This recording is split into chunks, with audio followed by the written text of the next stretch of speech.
বন্ধুরা সবাই কেমন আছো? রিম্পা লাইফস্টাইলের আরও একটি নতুন ব্লগে তোমাদের স্বাগত। অনেক দিন পর ব্লগ ভিডিও আপলোড করলাম। আসলে আমার সময়ের একটু অভাব হয়ে ওঠে, সে কারণে ব্লগ ভিডিও করেও তোমাদের সঙ্গে শেয়ার করা হয়ে ওঠে না। তাই ভাবলাম চলো আজকে একটা শেয়ার করা যাক।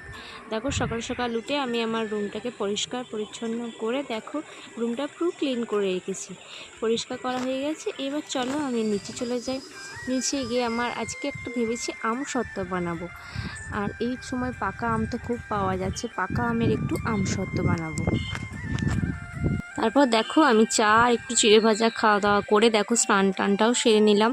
স্নান করে দেখো পুরোপুরি রেডি হয়ে গেছি। এবার ভাবলাম একটু পুজোটা করে নেওয়া যাক। পুজো টুজো করে নিয়ে দেখো আমার রুমের সমস্ত ঠাকুরকে একটু ধূপটা দেখিয়ে দিলাম। দুপুরে ধূপটা দেখিয়ে গিয়ে আবার নিচের সমস্ত ঠাকুরগুলোকে একটু ফুল জল দেব। তারপরে আমার কাজ হচ্ছে রান্না করা। সমস্ত সবজি কাটাকুটি করি, তারপরে ওপরে এসেছি, টান টান করে নিয়েছি।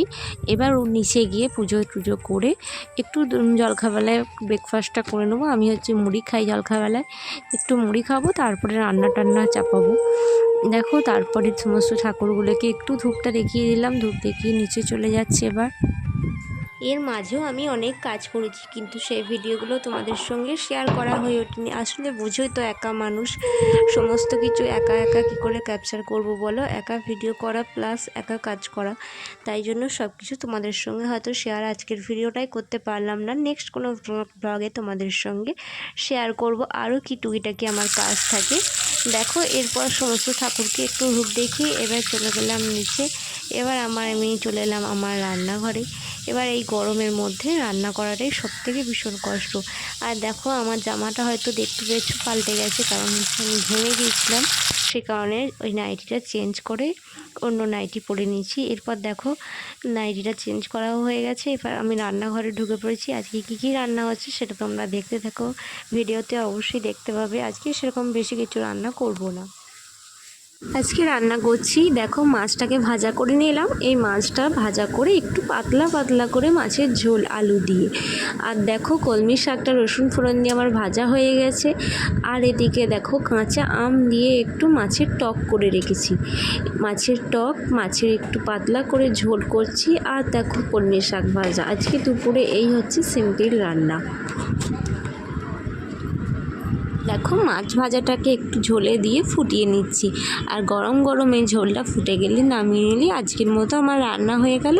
এবার দুপুরে আমরা সবাই খাওয়া দাওয়া করে একটু রেস্ট নিচ্ছিলাম। আর দেখো কোনো ভিডিও ক্লিপ নেওয়া হয়নি। এবার দেখো একটু বিকেল হয়ে গেছে, ছাদে উঠে আমি একটু বাইরের দিকে হাওয়া খেতে ছাদের দিকে চলে এলাম।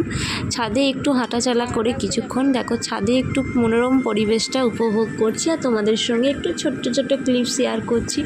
আর আমার এই ছাদে বিকালবেলা একা বসে গান শুনতে ভীষণ ভালো লাগে। বেশ ফুরফুরে হাওয়া দিচ্ছে, প্রকৃতির এই হাওয়াটা সত্যি খুব সুমিষ্টি, যেটা আমাদের ফ্যানের সাহায্যে পেতে পারবো না। দেখো সূর্যি মামাও আমাকে বিদায় জানাচ্ছে আজকের মতো।